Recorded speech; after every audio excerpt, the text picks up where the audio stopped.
What's up, y'all? I'm Rev Mimi, and I am so excited that you came back for our second week of our Advent series. Last week, we talked about peace, and this week, we're going to be talking about hope. Let's watch. So let's say you want to describe the feeling of anticipating a future that's better than the present. You might be giddy or excited or maybe unsure, but most of us know that experience. We call it hope. It's a state of anticipation, and it's crucial for healthy human existence. And it's a really important concept in the Bible. In fact, there are many words for hope in the ancient languages of the Bible, and they're all fascinating. In the Old Testament, there are two main Hebrew words translated as hope. The first is yachal, which means simply to wait for. Like in the story of Noah and the ark, as the flood waters recede, Noah had to yachal for weeks. The other Hebrew word is kavah, which also means to wait. It's related to the Hebrew word kav, which means cord. When you pull a kav tight, you produce a state of tension until there's release. That's kavah, the feeling of tension and expectation while you wait for something to happen. The prophet Isaiah depicts God as a farmer who plants vines and kavahs for good grapes. Or the prophet Micah talks about farmers who both kavah and yachal for morning dew to give moisture to the land. So in biblical Hebrew, hope is about waiting or expectation. But waiting for what? In the period of Israel's prophets, as the nation was sinking into self-destruction, Isaiah said, "At this moment, the Lord's hiding his face from Israel, so I will kavah for him."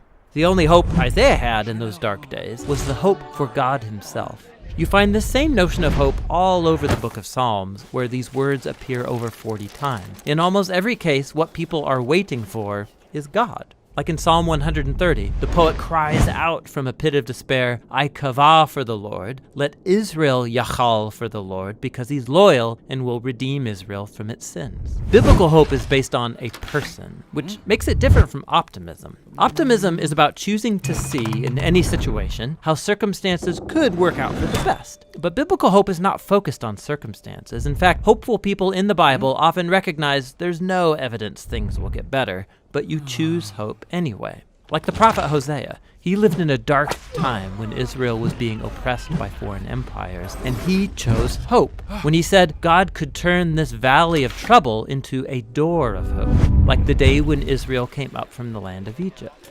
God had surprised his people with redemption back in the days of the Exodus, and he could do so again.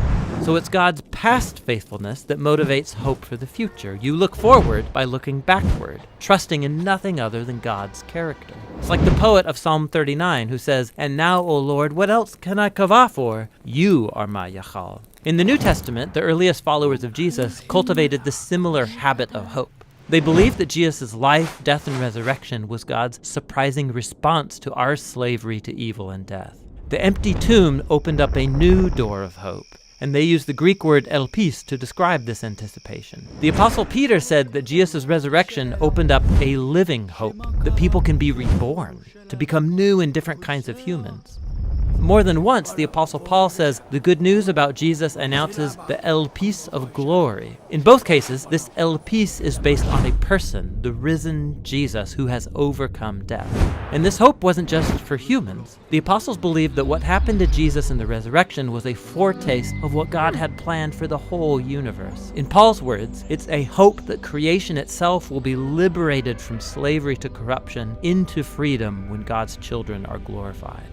So Christian hope is bold, waiting for humanity and the whole universe to be rescued from evil and death. And some would say it's crazy, and maybe it is. But biblical hope isn't optimism based on the odds. It's a choice to wait for God to bring about a future that's as surprising as a crucified man rising from the dead. Christian hope looks back to the risen Jesus in order to look forward.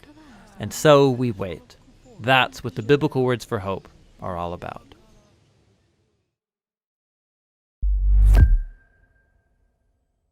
I love the way that the Bible Project broke down that video for us. I love the way that they allowed us to take a deep dive into the meaning behind the word hope. One of my favorite scriptures is found in Romans chapter 15, verse 13, and it reads like this.